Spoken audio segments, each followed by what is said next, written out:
طبعا قصة هذا الشخص اللي اسمه علاوي اللي توفى راح تخليك ما تثق فقط بامك وابوك واخوك واختك، ذول تثق بيهم.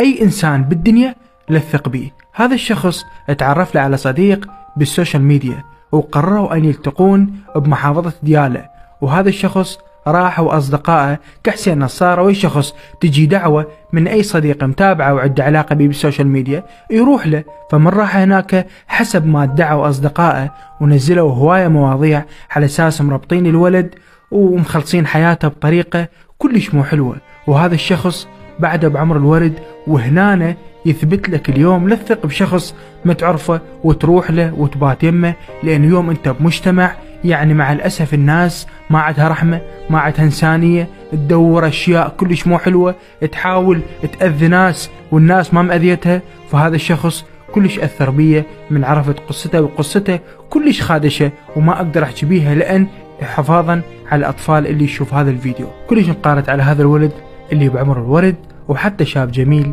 الله يرحمه الله يرحمه، وان شاء الله القضاء قادر على ان ياخذ حق علاوي، لان هذا الشاب كلش قهرني من شفت القصة مالته. ويثبت لك لا تثق بأي إنسان.